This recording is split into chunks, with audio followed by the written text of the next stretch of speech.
A prayer of Habakkuk, the prophet upon Sigionoth. O Lord, I have heard your speech and was afraid. O Lord, revive your work in the midst of the years. In the midst of the years make known. In wrath remember mercy. God came from Teman, and the Holy One from Mount Paran. Selah. His glory covered the heavens, and the earth was full of his praise. And his brightness was as a light. He had horns coming out of his hand, and there was a hiding of his power. Before him went the pestilence, and burning coals went forth at his feet, and so on. John Owen says prayer is a believer's constant sure retreat in an evil time, in a time of trouble.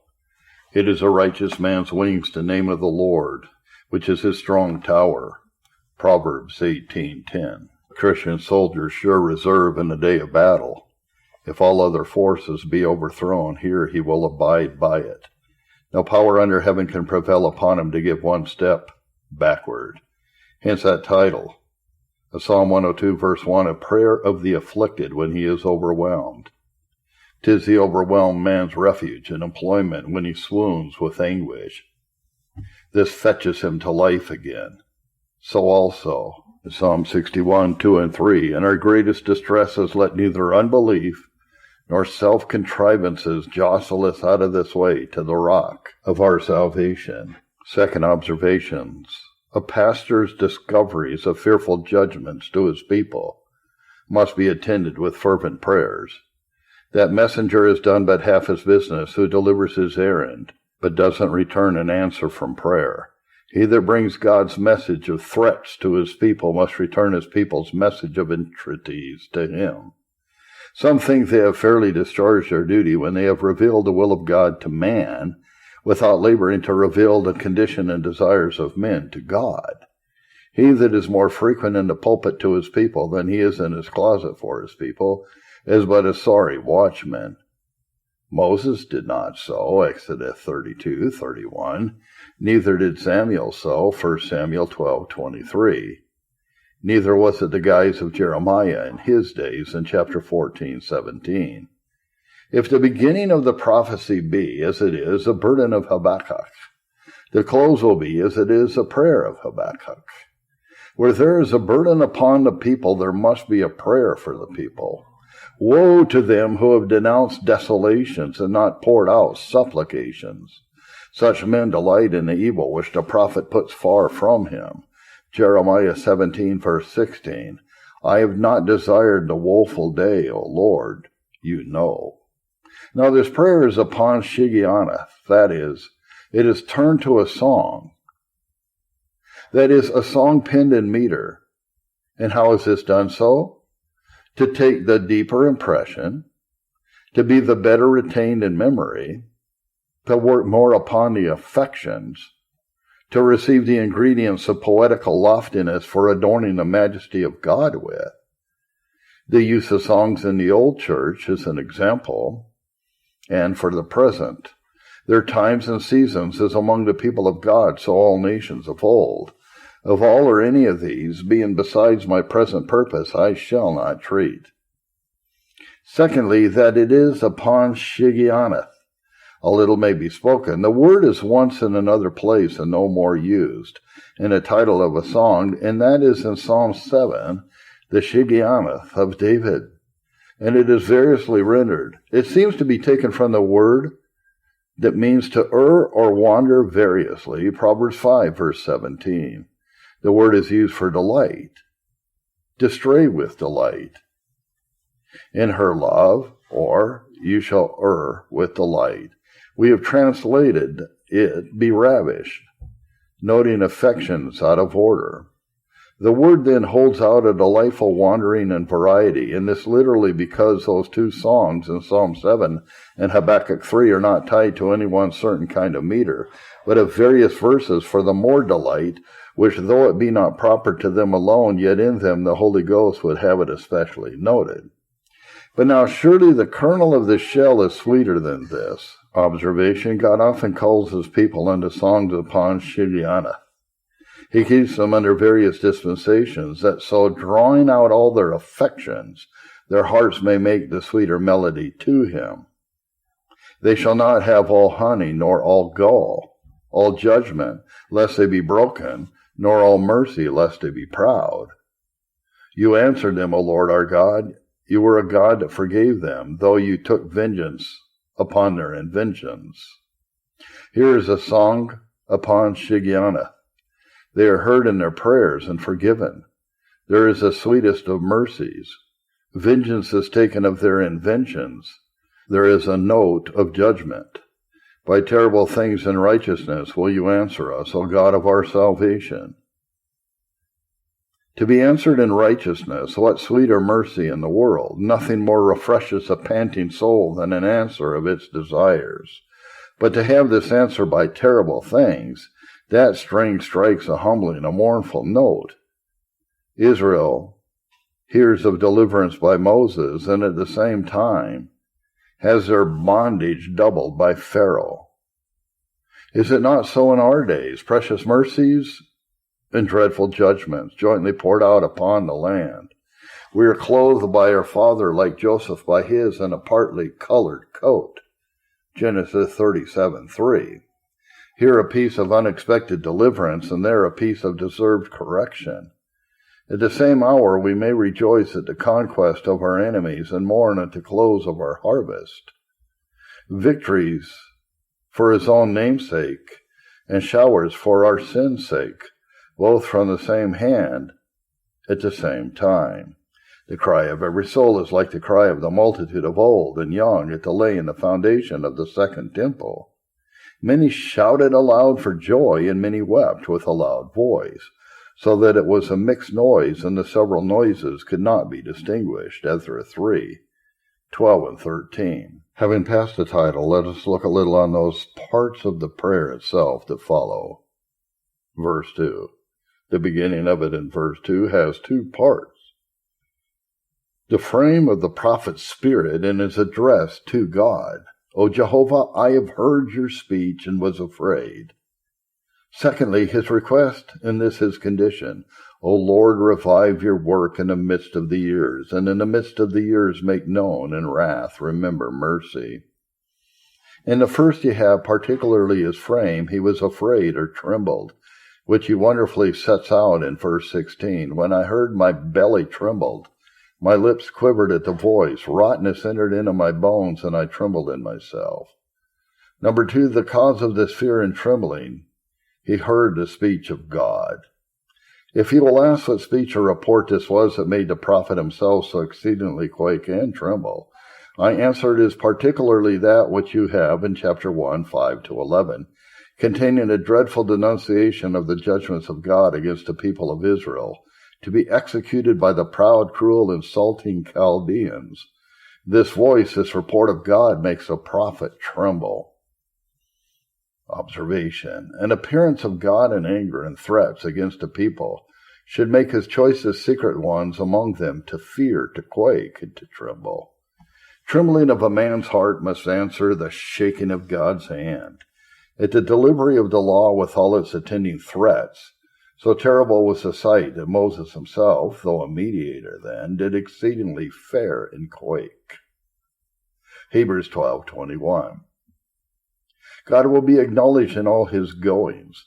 If men will not bow before him, he will brave them. They who fear not a threatening shall feel his inflictings. If his word be esteemed light, his hand will be found heavy. For in point of deserving, who can say, I have purged my heart? I am clean from sin.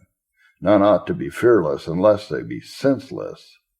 God's people are so far from being always clear of procuring national judgments that sometimes judgments have come upon nations for the sins of some of God's people amongst them, as a plague in the days of David. And in point of suffering, who knows but they may have a deep share? The prophet's book is written within as well as without, with lamentation, mourning, and woe. Ezekiel 2:10. If the lion roars, who can but fear? Amos 3:8. Fear to the rooting out of security, not the shaking of faith. Fear to the pulling down of carnal precedents, not Christian confidence. Fear to draw out our souls in prayer, not to swallow them up in despair. fear to break the arm of flesh, but not to weaken the staff of the promise, fear that we may draw near to God with reverence, not to run from him with diffidence, in a word, to overthrow faithless presumption and to increase gracious submission. Here is the prophet's request, and this is two things: the reviving of God's work, the remembering of mercy, and secondly, the season he desires it in the midst of the years. For the first, that which in the beginning of the verse he calls God's work, in the close of it he terms mercy, and in the reviving of his work is interpreted to be a remembering mercy. These two expressions enter parallel. The reviving of God's work towards his people is a reaction of mercy, a bringing forth the fruits of it, and that in the midst of the execution of wrath, as a man in the midst of another, remembering a business of more importance, instantly turns away and applies himself to it. Observation: acts of mercy are God's proper work towards his people, which he will certainly awake and keep alive in the saddest times. Mercy, you see, is his work, his proper work, as he calls judgment a strange act, Isaiah 28:21. He retains not his anger forever because he delights in mercy, Micah 7:18. This is his proper work. Though it seem to sleep, he will awake it. Though it seem to die, he will revive it. Can a woman forget her sucking child, that she should not have compassion on the son of her womb? Yea, they may forget, but I will not forget you. Behold, I have driven you upon the palms of my hands. Your walls are continually before me. Number two, for the season of this work, he prays that it may be accomplished in the midst of the years, upon which you may see what weight he lays by his repetition of it in the same verse. It is something doubtful what may be the peculiar sense of these words, whether the midst of the years do not denote the whole time of the people's bondage under the Chaldeans, whence Junius renders a word, noting this manner of expression, the midst of the years, for a Hebraism, during which space he intercedes for mercy for them, or whether the midst of the years denotes some certain point of time as the season of their return from captivity, about the midst of the years between their first king and the coming of the Messiah, putting a period to their church and state. Whether of these is more probable is not needful to insist upon. This is certain that a certain time is pointed at which will yield us. Observation: the church's mercies and deliverance have their appointed season. In the midst of the years that shall be accomplished, as there is a decree bringing forth a wicked's destruction, Zephaniah 2, verses 1 and 2. So there is a decree that goes forth in its appointed season for the church's deliverance, which cannot be gainsaid. Daniel 9:23. Every vision is for its appointed season and time. Habakkuk 2:3. Then it will surely come, it will not tarry. There is a determination upon the weeks and days of the church's sufferings and expectations. Daniel 9:24. 70 weeks are determined upon your people. As there are 3 transgressions and 4 of rebels for which God will not turn away their punishment, Teman 1:3. So 3 afflictions and 4 are the people of God, after which he will not shut out their supplications. Hence that confidence of the prophet in Psalm 102:13 and 14. You shall arise and have mercy upon Zion, for, he says, the time to favor her, yea, the set time is come. There is a time, yea, a set time for favor to be showed to Zion. As a time to break down, so a time to build up. An acceptable time, a day of salvation. It came to pass at the end of 430 years, even the self-same day it came to pass, that all the hosts of the Lord went out of Egypt. Exodus 12:41. As a woman with child goes not beyond her appointed months, but is pained to be delivered, no more can the fruitful decree cease from bringing forth the church's deliverance in its season. Because there is an appointed period of the church's humiliation and bearing of her iniquities. Israel shall bear their iniquities in the wilderness. But this is exactly limited to the space of 40 years. When their iniquity is pardoned, their warfare is accomplished. Isaiah 40, verse 2. They say some men will give poison that shall work insensibly and kill at 7 years' end. The great physician of his church knows how to give his sin-sick people potions that shall work by degrees, and at such an appointed season take away all their iniquity. Then they can no longer be detained in trouble. God will not continue his course of physic to them, one day beyond health recovered. This is all the fruit of their afflictions, to take away their iniquities. Isaiah 27, verse 9. And when that is done, who shall keep bound what God will loose?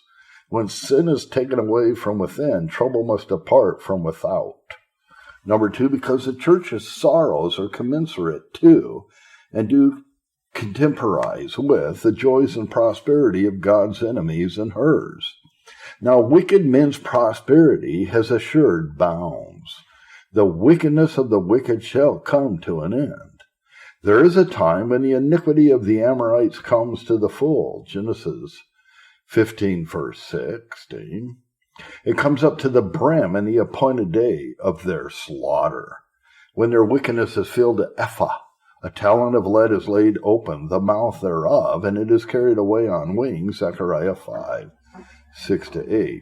Swiftly, certainly, irrecoverably. If then the church's troubles contemporize, rise and fall with their prosperity, and her deliverance with their destruction. If to fall of Babylon be the rise of Zion, if they be the buckets which must go down when the church comes up, if they be the rod of the church's chastisement, their ruin being set and appointed, so also must be the church's mercies. Application. In every distress, learn to wait with patience for this appointed time. He that believes will not make haste. Though it tarry, wait for it, it will surely come. He that is infinitely good has appointed a time, and therefore it is the best time. He that is infinitely wise has determined a season, and therefore it is most suitable. He who is infinitely powerful has set it down, and therefore it shall be accomplished. Wait for it believing. Wait for it praying. Wait for it contending. Waiting is not a lazy hope, a sluggish expectation. When Daniel knew the time was come, he prayed more earnestly. Daniel 9, 2 and 3. You will say, perhaps, what need he pray for it when he knew the time was accomplished? I answer, the more need. Prayer helps the promise to bring forth. Because a woman's time is come, therefore shall she have no midwife? Nay, therefore give her one. He that appointed their return appointed it should be a fruit of prayer. Wait, contending also in all ways in which you shall be called out, and be not discouraged that you know not the direct season of deliverance. In the morning sow your seed, and in the evening withhold not your hand. For you know not whether you shall prosper, either this or in that, or whether they shall both be alike good. Ecclesiastes 11:6. But let us proceed to the prophet's prayer. From verses 3 to 17, he lays down several arguments taken from the majesty, power, providence, and former works of God for the supporting of his faith, to the obtaining of those good things and works of mercy which he was now praying for. We shall look on them as they lie in our way. Verse 3, God came from Teman, the Holy One, from Mount Paran. Selah. His glory covered the heavens. The earth was full of his praise. Teman was the city of the Edomites, whose land the people of Israel compassed in the wilderness, when they were stung with fiery serpents and healed with looking on a brazen serpent, set up to be a type of Christ. Teman is put up for the whole land of Edom, and the prophet makes mention of it for the great deliverance and mercy granted there to the people when they were almost consumed. That's God's coming from Teman. See Numbers 21, 5-9. When they were destroyed by fiery serpents, he heals them by a type of Christ, giving them corporal and raising them to a faith of spiritual salvation. Paran, The next place mentioned was a mountain in the land of Ishmael, near which Moses repeated the law, and from there God carried the people immediately to Canaan, another eminent act of mercy. Unto these he adds the word Selah, as it is a song, a note of elevation and singing, as it respects the matter, not the form, a note of admiration and special observation. Selah, or consider them well, for they were great works indeed. Special mercies must have special observation. Now, by reason of these actions, the prophet affirms that the glory of God covered the heavens, and the earth was full of his praise. Lofty expressions of the advancement of God's glory and the fullness of his praise amongst his people of the earth, which attended at merciful deliverance and gracious assistance. Nothing is higher or greater than that which covers heaven and fills the earth. God's glory is exceedingly exalted, and his praise increased everywhere by acts of favor and kindness to his people. That which I shall choose from amongst many others that present themselves a little to insist upon is at observation.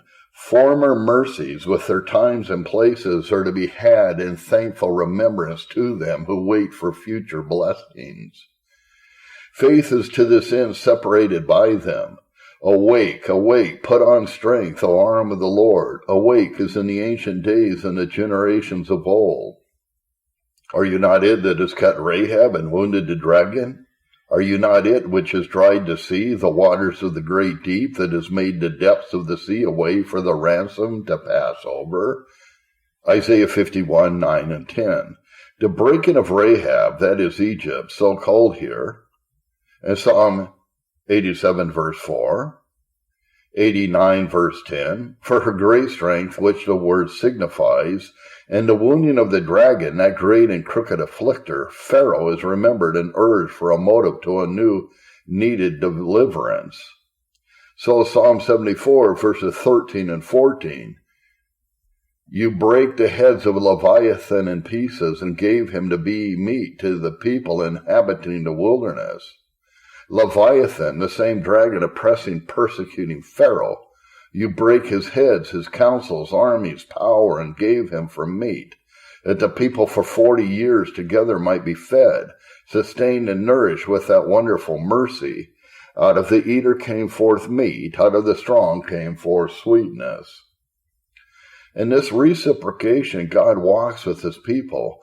Of free grace he bestows mercies and blessings on them. By grace works the returns of remembrance and thankfulness to himself for them, then showers it down again in new mercies. The countries which send up no vapors receive down no showers. Remembrance with thankfulness of former mercies is a matter, as it were, which by God's goodness is condensed into following blessings. For mercies have their proper end when thankfully remembered. What more powerful motive to the obtaining of new than to hold out that the old were not abused? We are encouraged to cast seed again into that ground whose last crop witnesses that it was not altogether barren. That sad spot of good Hezekiah, that he rendered not again according to the benefit done to him, is set down as the opening a door of wrath against himself, Judah and Jerusalem. 2 Chronicles 32:25. On the other side, suitable returns are a door of hope for further mercies. Secondly, the remembrance of them strengthens faith and keeps our hands from hanging down in a time of waiting for blessings. When faith is supported, the promise is engaged in a mercy at any time more than half obtained. Faith is the substance of things hoped for, Hebrews 11:1. God, says the apostle, has delivered us from so great a death and doth deliver. Now what conclusion makes he of this experience, in whom we trust that he will yet deliver us? 2 Chronicles 1 verse 10. It was a particular mercy with the circumstances, as you may see, verse 9, which he made the bottom of his dependence. In the favors of men we cannot do so. They may be weary of helping or be drawn dry and grow helpless. Ponds may be exhausted, but the ocean never. The infinite fountains of the deity cannot be sunk one hair's breadth by everlasting flowing blessings. Now circumstances of actions, time, place, and the like oftentimes make deep impressions. Mercy should be remembered with them. So does the apostle again in 2 Timothy 4:17 and 18. He delivered me from the mouth of the lion, Nero, that lion-like tyrant. And what then? He shall deliver me from every evil work. David esteemed it very good logic to argue from the victory God gave him over the lion and the bear to a confidence of victory over Goliath, 1 Samuel 17:37.